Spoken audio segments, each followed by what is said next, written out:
오늘을 사랑하는 묵상 시간입니다. 오늘 본문 말씀 사무엘하 19장 40절부터 43절 말씀 중에 제가 40절 말씀 함께 읽어드립니다. 왕이 길갈로 건너오고 김함도 함께 건너오니 온 유다 백성과 이스라엘 백성의 절반이나 왕과 함께 건너니라. 여러분, 어느 사회나 조직에는 이 주도권 다툼이 있습니다. 그 이유는 누가 더 주도적인 역할을 할 수 있는 힘과 권력을 가졌느냐가 생존에 있어서 매우 중요한 문제이기 때문입니다. 특별히 최고의 리더십이 바뀌는 과정 중에는 더욱 두드러지게 나타납니다.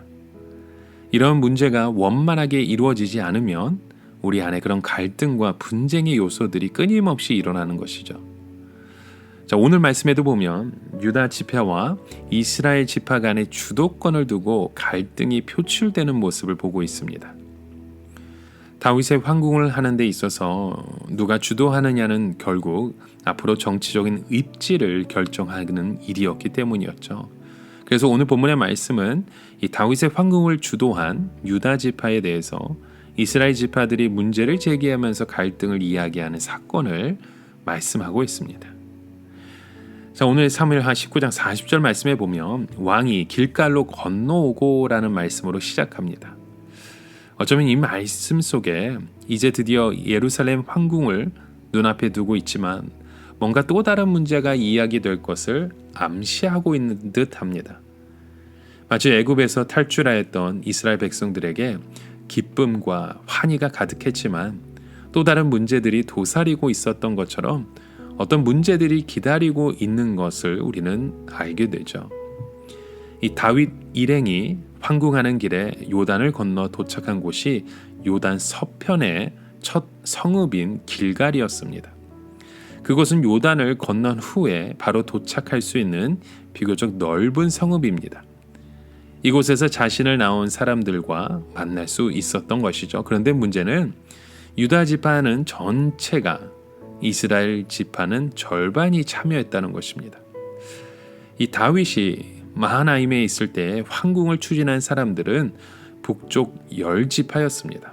그런데 다윗을 황궁하기 위해 요단을 건너고 길가에 이르는 과정에서 유다 지파가 주도권을 가지게 되었던 것이죠. 이런 유다 지파의 주도권은 다른 지파와의 관계에 있어서 갈등의 원천이 되었던 것입니다. 그래서 41절의 말씀에 보면 온 이스라엘 사람들이 왕께 나와 왕께 아뢰되 우리 형제 유다 사람들이 어찌 왕을 도둑하여 왕과 왕의 집안과 왕을 따르는 모든 사람을 인도하여 요단을 건너가게 하였나이까? 라고 묻습니다. 이 말은 왕의 황궁이 유다 지파에 의해 주도되고 있는 것에 대한 불만을 제기했던 것이죠. 다시 말하면 왕의 황궁은 모든 이스라엘의 문제인데 이렇게 중대한 문제를 왜 유다 사람만 주도할 수 있도록 놔두었냐는 말입니다. 참 이 말은 논리적이고 합리적인 말처럼 보입니다. 인간적인 차원에서 보면 맞는 말이죠. 하지만 문제는 그들의 더 깊은 내면에 있는 시기와 질투로 인한 지파 간의 그런 경쟁 구도를 만들고 있었다는 점입니다. 이러한 구도는 훗날 더 깊은 갈등의 도화선을 그리게 되었습니다. 사실 여기서 우리가 인식해야 할 것은 이런 시기심과 이기심 그리고 갈등의 요소는 내면의 욕망으로부터 기이한다는 사실입니다. 이 사실을 감추고 합리화하기 위해서 객관적인 증거를 제시할 뿐이죠. 더 넓은 하나님의 시각에서 볼 수 있는 믿음이 있어야 한다는 것입니다. 자, 이렇게 문제를 제기하는 이스라엘에게 유다는 먼저 42절에 이렇게 말하죠. 왕은 우리의 종친인 까닭이라 너희가 어찌 이 일에 대하여 분내느냐? 우리가 왕의 것을 조금이라도 얻어먹었느냐? 왕께서 우리에게 선물로 주신 것이 있느냐라고 반문합니다. 이 말에는 유다 사람들의 혈통을 강조하면서 지역적이고 분파적인 의식이 담겨 있음을 말하게 되고 있음을 봅니다.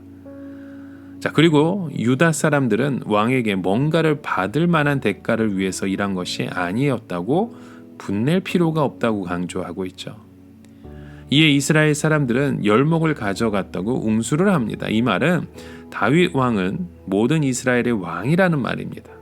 그렇게 말하면서 이스라엘 사람들은 함께 의논하지 않고 독단적으로 행동한 유다 사람들에게 불편한 심기를 드러내는 것입니다. 그렇지만 유다 사람들의 말이 더 강했던 것이죠. 중요한 것은 하나님의 나라를 위해서 협력해야 할 경우 서로 주도권을 가지려고 하는 것이 아니라 더 큰 하나님의 시각에서 볼 수 있는 그 눈이 열려져야 한다는 것입니다. 여러분, 오늘 우리의 삶의 모습을 한번 돌아보십시오. 나의 주도적인 그 스타일로 인해서 때로는 다른 사람들의 불평과 원망을 여러분 듣고 있진 않으십니까? 이곳에서 내가 주도했던 그 모든 일들이 하나님의 마음이 아닌 나의 욕심의 마음은 없으셨는지요?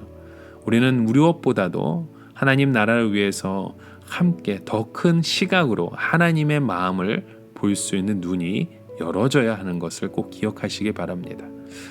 자, 오늘 생각하며 한 가지 묵상의 질문을 드립니다. 여러분, 어떤 일을 할 때 주도권을 먼저 잡으려는 성향을 가진 우리의 모습은 없으십니까?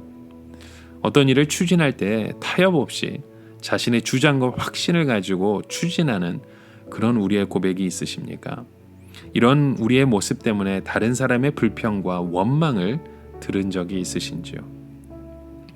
여러분, 무엇보다도 나의 삶의 주도권을 주님 앞에 내어 드리시길 바랍니다. 이곳에서 주의 역사와 은혜와 사랑을 기억하며 주님 앞에 우리의 삶의 모든 것을 드리는 고백이 끊임없이 일어나길 주님의 이름으로 간절히 축원합니다.